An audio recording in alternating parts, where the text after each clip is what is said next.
Hungry Trilobyte podcast would like to start by acknowledging SoonerCon. Get ready for the next chapter in Oklahoma's longest running fan run pop culture convention. SoonerCon will be returning in 2024, June 21st through 23rd.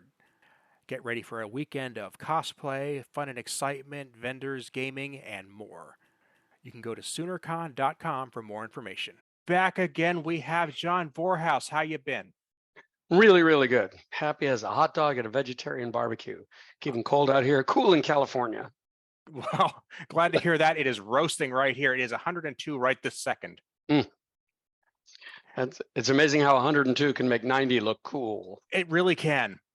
And I'm telling you, I always get excited when I see one of your books show up. I enjoy reading them quite a bit.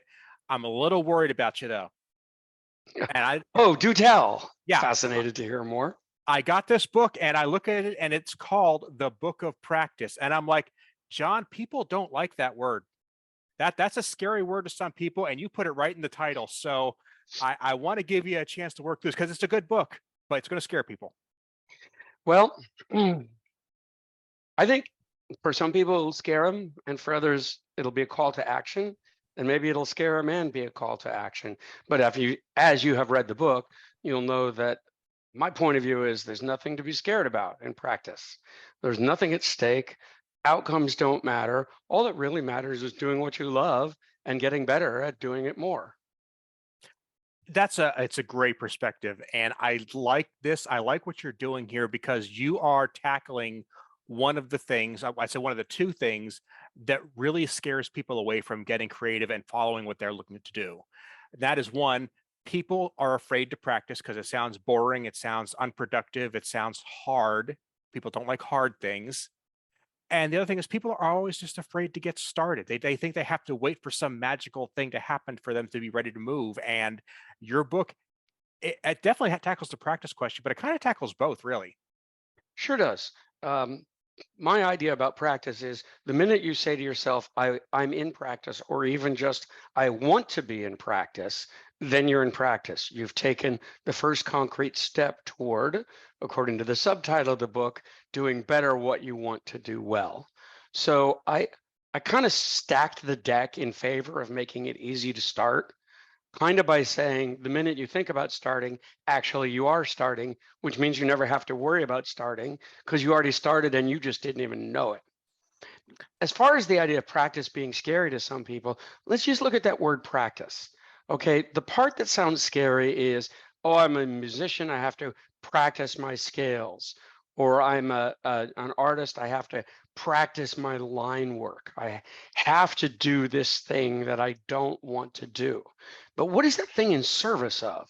It's in service of something that brings you so much joy, you can't wait to do it all the time.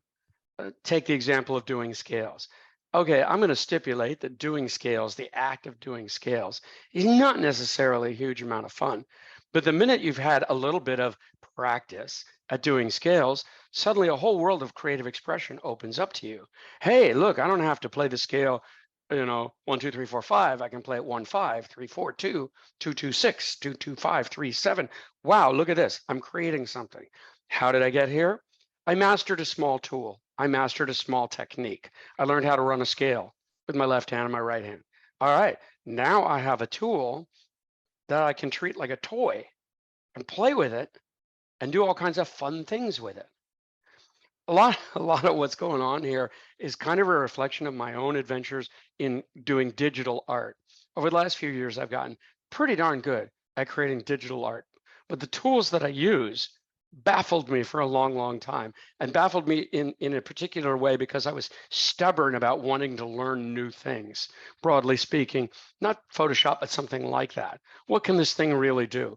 For a long time, I worked within limits because learning new tools didn't seem that fun. But one day I said to myself, what happens if I click on this thing here? What does this do? And all of a sudden, not only was I having more fun, my creative expression was taking extreme left turns and right turns simply because I'd given myself a simple new tool to work with. So let's say that practice isn't an odious thing that you have to do in order to get where you want to go. Rather, it's a simple way of turning your craft into toolcraft. Easy, fun, practical, no threat, no fear. That's the And take. yeah, and it's those kind of reframings that make this book so valuable because in each section, and it's kind of composed as a series of sections and analyses of practice as a whole. It says it takes a look at the objections somebody might have to going to practice and doing their practice, and it kind of dismantles that bit by bit. So if maybe this isn't your hang up, but that is somewhere in that book, you have an argument specifically for the person who's hung up over that. Well, I sure hope so. I I I intend this book to be the kind of book that I really could have used when I was 20, 25 years old and just kind of finding my way into this space that I've since called the life of a serial creative entrepreneur. I didn't call it that yet then. I didn't know that's what I was doing. And I really didn't have any kind of resource that I could pull off the bookshelf and say, hey, I don't know you. I don't know what you're doing, but I think this might be what you're doing and what you're trying to doing. And if you are trying to do it, you're probably encountering some pretty typical roadblocks and hurdles. Let's talk about them, figure out what they are, and figure out how to step past them. So yeah, you know me, Aaron. You know my work. Simple, practical rules, tools, and a good swift kick into motivation. It's my brand, it's where I live. But I've also discovered that by accident of birth and training, I have a brain that can do two things at the same time. It can create and it can look at the act of creation. In other words, I can have my process and evaluate or analyze my process at the same time. That's not a tool that comes naturally to a lot of people, I think. So mostly what I'm doing in this book is I'm just trying to open up my understanding of my process and more broadly everybody's process. Not with a sense of saying, hey, you guys, you're doing it wrong, you should do it this way, but rather with a sense of saying, hey, you guys and gals and others, if you're encountering challenges, maybe look at this aspect of the challenge and see what will happen if you change that. Can I give you an example? Please. Okay. One of the things that everybody faces is fear based on expectation. Let's imagine that you're a stand up comic going up on stage for the first time in your life. You got a lot of expectations and a lot of fear about going up on that stage. And you're likely to give yourself an instruction or set a goal like, go out there and crush this, because if you don't, it will be a major mental defeat. The problem is that you now set your expectations so high that you've also levered up the pressure that you put on yourself. And everybody from Michael Jordan on down knows when pressure is high, performance is low. To lower pressure, lower expectations. When you lower pressure, performance increases. That's why Michael Jordan famously said when he was playing in his seventh game of the NBA, what's your goal here? I'm just going to try and go out and have fun, because that was a goal that he knew he could easily achieve. I refined that a little bit. My idea for going up on stage for the first time or anything, do your best and have fun. If you set your goal as do my best and have fun, whether it's scales, going up on stage, job interview, MBA application, anything you can think of will work better if your expectation is not do this great or it's all over, do this great or I'm doomed, but rather I'm going to do it. I'm going to experience some outcomes, do my best and have fun. That's a low threshold that's easily stepped over. Now, this is not a problem that everybody has, but if it's a problem that you have, you need a solution. And the solution is there, and it's plain, it's simple. Change your expectations. Lower your expectations, lower your pressure, lower your pressure, lower your fear, increase performance. Now you can take that small step up to the stage for the first time in your life. I say, okay, I've got these 5 minutes to experience what it's like to be a stand-up comic. I know my goal, do my best and have fun. Pretty sure I can accomplish that goal. Let's have the outcome and see what happens. Stakes are completely removed, lowered, and outcomes are going to be better. And it's one of those cases where you're almost working against yourself because when you set the expectation of success, you're almost certainly setting it according to somebody else's success. Very few people, especially creatives, are going to go out there and say, I'm going to make something unique and amazing. Like, no, I'm going to make a superhero comic because there aren't any of those around right now. They're going to set that benchmark for somebody else and not give themselves the freedom to have their own completely new idea. Hmm. I can deconstruct that for you. Please. Somebody says to themselves, I'd like to write a love story.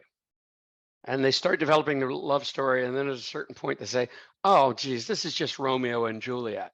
Now I can't do it because there's already a Romeo and Juliet, and it already is much better than anything I could aspire to. I get the logic of that, but it breaks down on close examination because the person who has that thought, I'd like to write a love story, will tell a version of Romeo and Juliet that is um, unique to their own experience. They might try to write like Shakespeare. They're not going to write like Shakespeare. They might try to write like West Side Story. Not going to do that either. They're going to write it the way they write it. So it will be a unique and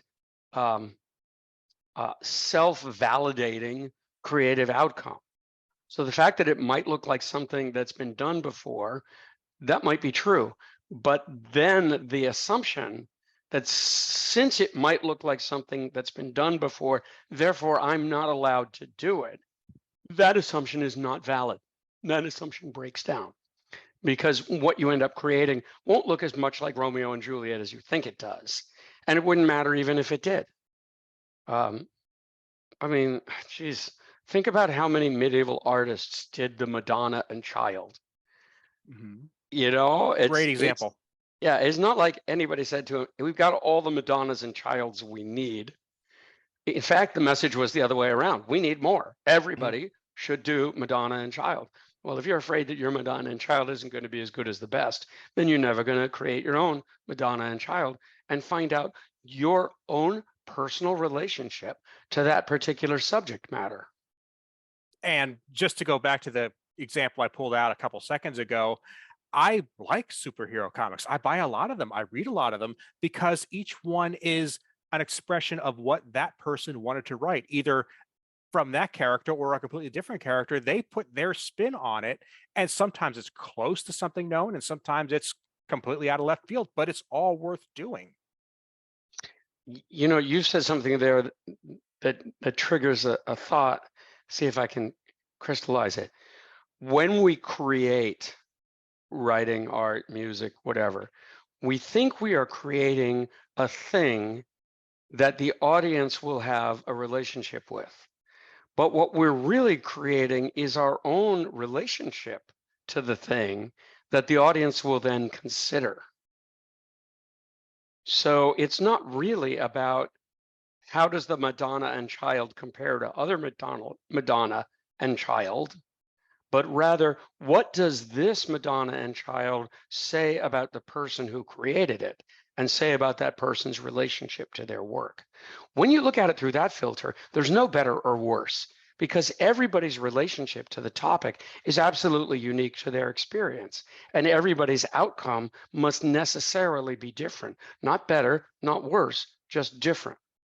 Okay, now a guy comes along and says, don't compare yourself to other people. And on some level, you get that. You say, I get it. I understand. Comparisons are odious, blah, blah, blah.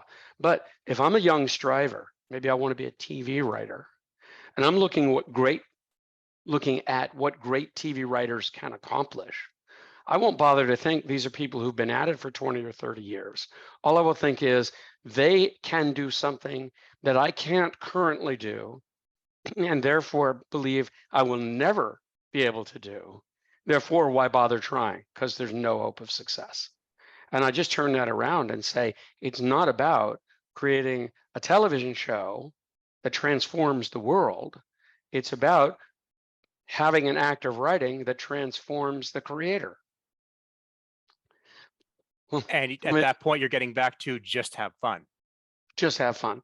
Uh, I've I've recently made contact. I live in California, but I recently made contact with a young creator, a filmmaker in Benin, the country of Benin in West Africa. I'd never met anybody from West Africa before, from Benin before.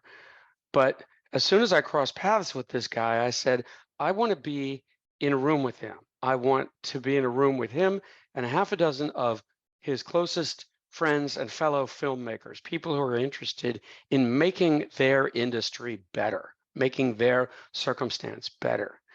And I said this because I saw a clip of something that he'd been working on, and it's so earnest and so obviously unbudgeted. Everything is handmade and shot on in wild terrain, not on standing sets. Clearly, there's no money in this at all. But there's somebody who is not letting the challenge of no money keep him from creative expression. Other people in other circumstances will say, well, I don't have the budget to do it right, therefore I won't do it at all. The point is not to do it right. The point is to do it at all. That's a good pull quote, isn't it? It Ladies and really gentlemen, is. the point is not to do it right or even to do it well. The point is just to do it. And I'm sure we have something similar in screenwriting, but in podcasting, there is a phrase, hit record. Is Huh. Yeah. And because there's so many people who are like, I can't get started until I have this. I can't get started until this happens to me. And that line of thought will always, always stop you from doing it. There's literally never a reason to not just hit record and start right now. hmm I think that's great. And I can certainly imagine that for every podcaster in this world of ours, there must be 10 or 100 would-be podcasters who haven't quite crossed that first threshold because they're afraid to hit record. Can I tell you, Aaron, that I Please. myself am afraid to hit record? Not on a podcast, but just generally. Every time I launch a new book, I spend a fair amount of time saying, is it ready? Is now the time? Is today the day? Is this when I hit publish? It's always a bit of a struggle because I never know when the right moment is. What I've trained myself to do is just be patient with myself and know when the time is right, I'll hit send. I do it the same way in starting novels. Starting a novel is a big undertaking. And I spend a lot of time thinking about it and waiting for it to happen. Not because I'm really afraid of doing the work, but because I recognize that part of my process is just waiting for the time to be right. And so what comes out from this, something I talk about in the book, is you want to develop the knack of having patience and impatience at the same time. Having patience means can't bring myself to hit record, still can't do it. Couldn't do it yesterday, can't do it today. All right, I'm just going to say that's okay. I'm going to have patience with myself for where my limitations lie. I'm going to acknowledge and accept them. But at the same time, I want to get stuff done. So when tomorrow comes, I'm going to try and be a little bit more impatient. I'm going to get back at it and maybe ask myself in more forceful terms, is today the day to hit record? And even if I'm not sure, maybe I'll be a little less unsure than I was the day before. So I'll go ahead and say, well, screw it. Throw it out the window and see if it lands and hit record. I got a little mad at myself last week, probably for the best of reasons, but I wrote something that I was really happy with. And I said to myself, I've finally realized I've never regretted sitting down and getting words out of my brain and onto the screen. Even if I later had to edit those or completely throw them out, I never regretted the act of just getting them there. So why do I resist that so much? Why do I sit around and say, this isn't the day so often? Fear, always fear. Maybe not for you, maybe certainly for me, for most people. In this case, we can look at it this way. Every time we write, if we are strivers, we're trying to write something that's a little harder or different from what we've done before. And every time we try to write something that we've never written before, a little voice inside our head says, hey, maybe this is when you reach your limit. Maybe this is where you hit the wall. Maybe your ambition is finally writing a check that your talent can't cash. So there is a natural relationship between striving and fear. You try something, no, you're afraid to try something, so you don't do it. Eventually you get over the fear and then you do it. And then you look back on it and you say, well, that was great. I didn't mind that. That was a lot of fun. What shall I do next? And then you undertake something that's a little different, a little harder than the one before. And because it's a little different and a little harder, it has its own special insecurities, its own special fears, and they hold you back for a while. Then they stop holding you back and you move forward. Eventually, you start to gain this um, global perspective on the whole process. And you say to yourself, I go through this sort of thing every single time. I procrastinate up until the point where the pressure of a deadline gets so great that I can't procrastinate anymore. So what can I do instead? Maybe use a different rule. Maybe procrastinate later. That is, do the work and save the time wasting for after the work is done. Work's going to take as much time as it takes, but all that time worrying and fretting, that's time you never get back. So maybe skip that part. And looking at the whole thing more globally still, what we're really talking about is having awareness and acceptance of your process. Awareness of your process. This is how I work. Acceptance of your process. How I work is absolutely fine. When you stand on that platform, then you can actually get stuff done. Do you think it's possible to change your process Oh yeah, fundamentally? fundamentally. Yeah, Okay. you can refine it. Give you an example from my own experience. Before I started doing art, I only looked at creativity through a writer's filter. And a lot of what the writer thinks about is, what am I communicating to the audience? So that the writer understands there's a fundamental line of travel from the writer's brain to the reader's brain, and doesn't really think so much about what's on that line of travel, the words themselves, except that they are a means to an end. That's the way I was as a writer until I started doing art. I understood creative communication as a means to an end. I'm trying to get some reader somewhere to have some kind of reaction. Okay, that's fine, that's valid. But now I start doing art for which I have had and continue to have fairly small viewership, fairly small audience. But the audience that I'm serving, the audience of the self, is being thrilled day in and day out. Suddenly I realize I'm not having a relationship with the audience, I'm having a relationship with the work, and it's completely fulfilling to me. Now I can take that idea back to my writing and say, think about your process differently. All your life, you've been thinking about your process as, my only job is to make sure that I'm communicating clearly and powerfully to the reader. That's part of your job, but we know from your experience of art that another part of your job is to have fun doing what you're doing. Now my process has changed. I see. Okay. And you got that process by taking your creativity to a completely different realm, a completely different practice, and then bringing those lessons back home again. Exactly. Exactly. Yes. So a lot of this is like turning on a series of lights, Mhm. and every light you turn on illuminates the space around you a little bit better, including knowledge or awareness of what other lights yet remain to be turned on. What I like about what you do and how you do it is that you completely throw away the idea of you're going to be good at one thing, if that. You tend to have so many different talents that don't necessarily intersect, but you find ways of weaving the commonalities in between them. My range of practices is so broad. It extends professionally everywhere from writing to educational consulting. That is to say, helping candidates for top MBA programs get into Harvard, Stanford, Wharton. Couldn't be further removed from my writing, couldn't be further removed from my art. But all of the work I do in one helps me in the other, constant flow of feedback back and forth. All my life, I've kind of lived by the motto. Actually, I call this my business model. Walk down the beach, pick up everything you find, turn it into a party hat. That's is so liberating and so Mhm. clarifying. What is my job? My job is to investigate new things and have fun. That's a pretty good job to have. And the only limitations that are imposed on it are the ones that I impose on myself. At a certain point in my life, I said, I am a writer, not an artist.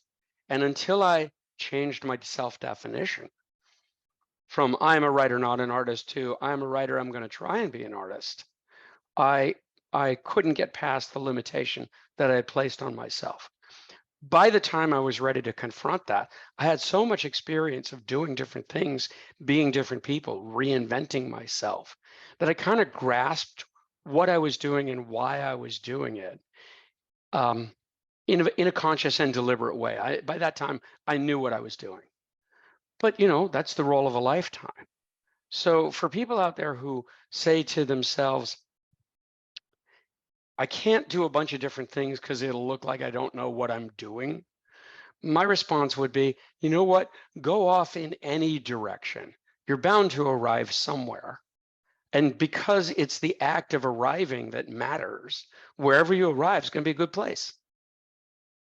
If I can swing back to comic books for a moment, I don't mean to keep bringing it up, but it keeps going No, back that's there. fine. That's fine. On another episode, I had a chat with Heather Antos, who is a very, very talented writer of comics. But if you look at her artwork, it's very good. It's extremely good. And you would, if you didn't know better, assume she was actually an illustrator for the comics. And we got to talking about what exactly why she spent so much time writing when she has so much talent in the other area. And she said, I learned how to draw so I'd have something to do while I was sitting at my table at conventions. I love that. Yeah, she's there just to talk about her work as a writer, but just started sketching and doodling and developed that a very substantial amount of talent just from that because she wanted something to do. Uh, I, I don't know this person, but I'm going to bet based on my own experience that there was yet one other layer to it. Let me recount my story and then we can see if I'm right about this. Um, Once, many years ago, I was doing a book signing and it was in a public place and people were going by in large numbers and nobody was paying any attention to me. I was sort of hanging out there, metaphorically picking my nose and feeling really bad about the situation I was in because it wasn't gratifying to me in any sense. I said to myself, I got to change the metric here. I got to change the rules of this moment. So I decided I'm no longer here at a book signing. Instead, I'm doing a survey. And as people walked by, I said to them, hey, I got a question for you. What's the most important thing you know? And I just started asking the question and recording the answers. And I found it as my way into some really interesting discussions, as you might imagine. But mostly what I did was I rescued myself from a moment that had a negative emotional impact on me. Nobody's paying attention to me. How can I change the circumstance so that the fact that people aren't paying attention to me or buying my books no longer matters? So if I'm Heather sitting at that table and there's not a line of people clamoring for my attention, part of me says I need to do something to relieve the boredom, but part of me says I need to do something to relieve this crushing feeling of self-consciousness that I'm carrying with me because it might look to passersby like I'm experiencing failure right now. Now, in what I just described to you, I unpacked my state of mind, my own mental fears, concerns, insecurities, etc. But I bet that I also spoke to yours and maybe some other people who are listening in the sense that these are common problems. We all fear looking like a failure in the eyes of other people. And if all we do with that fear is surrender to it, then we never make any progress. We don't push record, as you say. But if instead we look at that fear through the lens of awareness and acceptance, we can say, I see this fear, the fear of looking like a failure. I understand that it's present in my life. It's keeping me from what I want to do, have some fun in this moment here. So let me change my expectation for the moment. Let me change the literal definition of this moment. So that instead of finding myself in a situation where I can't win, I'm going to create a situation where I can't lose. Because now I'm not trying to sell books, I'm trying to conduct a survey. And everyone will stop and answer the question, what's the most important thing you know? Excuse me. I'll tell you the punchline to that story because this takes the whole thing to a meta level. Uh, while I was doing this, a young guy shadowed me for a few minutes and listened in on the conversations I was having. And then he turned to me and he said, you know what? That question, what's the most important thing you know, might be the greatest pickup line in the history of the world. And I thought about it and I said, oh, might not be right. I mean, it might not be wrong. That might actually be a pretty good pickup line. Because if you ask a stranger in a bar, what's the most important thing you know, you're going to get one of two responses, either a blank stare or an interesting answer. If you get the blank stare, you know you don't want to talk to that person anyhow. because Fair. they're not capable of an interesting answer. If you get an interesting answer, you know you found a kindred spirit. It self-selects for success. You've also presented yourself as someone who is alive in their own mind, and that's not nothing. Anyway, this guy said, sounds like a great pickup line. Oh, I got to go. I'm going to a wine tasting around the corner. 6 months later, I get an email from this guy. Hey, I'm getting married. I want you to come to my engagement party. I'm marrying a gal I met at that wine tasting using your pickup line. And I thought to myself, my ticket to heaven just got punched. My whimsy, my need to not suffer in a moment in a book signing, inadvertently created a lifelong relationship. Well, we hope it's lifelong. Who knows? At this point, they might have divorced. The point is, without seeking to have a profound knock-on impact, I had a profound knock-on impact. And this is something else we find over and over in all kinds of practice. The thing you think you're getting out of it is only part of what you actually get out of it. And the things that you actually get out of it, you often can't see until you're looking at them through the lens of the past. Yeah, it's very difficult, and that kind of goes back to what I was saying way at the beginning, that you can't, when you're trying to make something of your own, when you're trying to create, you can't envision what it's going to be like until it's actually out there. You can't set that goal for yourself. Just like in these moments, you couldn't actually plan to do that. You just had to put enough positivity out there and just see what happened once it reached its goal. Yes, exactly.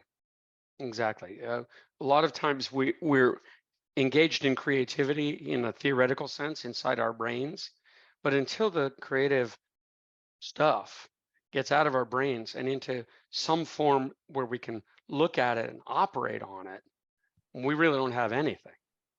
I might say to myself, I'd like to take up pottery. I'd like to throw a pot.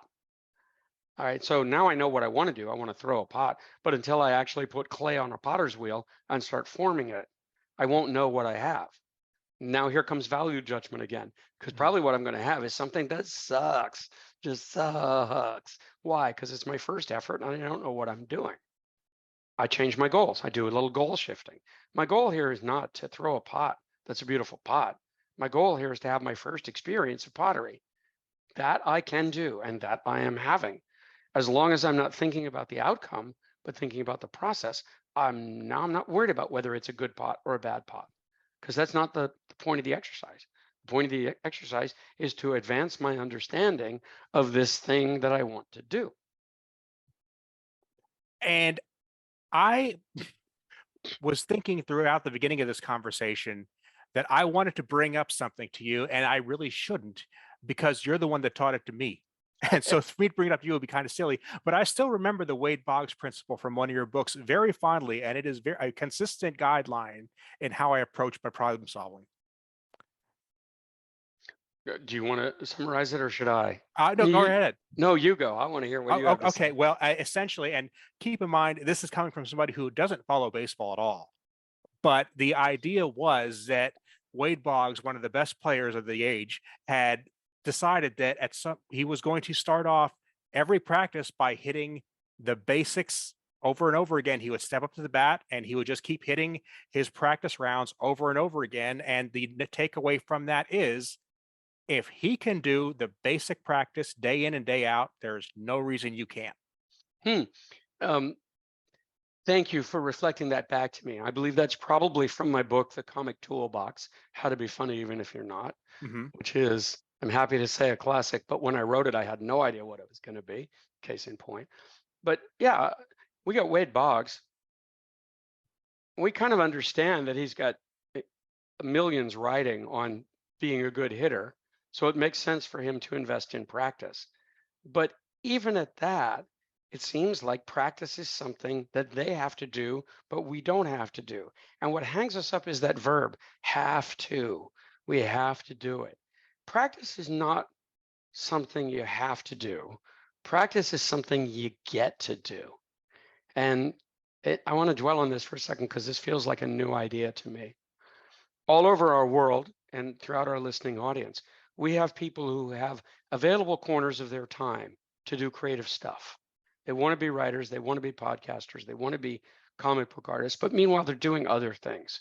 But those other things that they're doing are sufficiently non-demanding that there's still time in their lives for them to try new things. I think I'll write my memoir. I'm retired now, I can do that.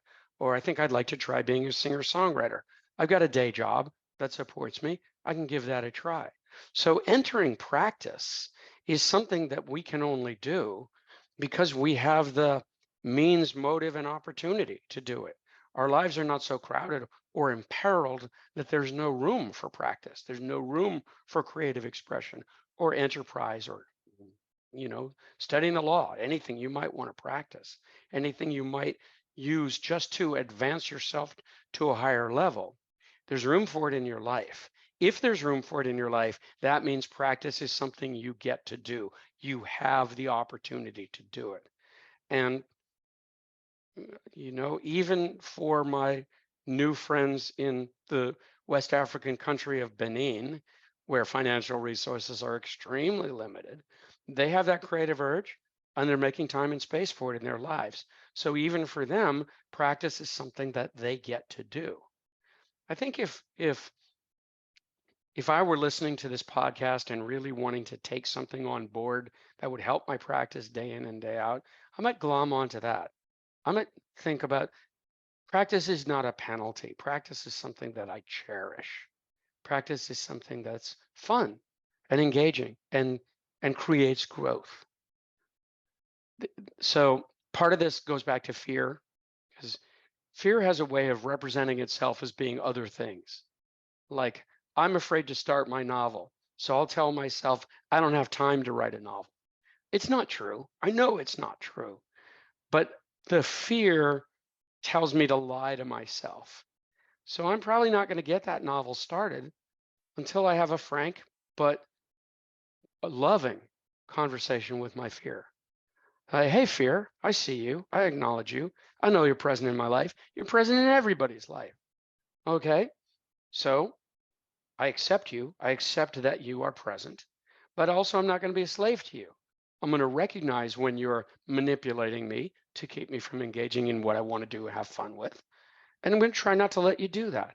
This doesn't mean that I have destroyed my fear. It just means I've developed a sneaky strategy to step around it, which is what everybody does with their fear all the time.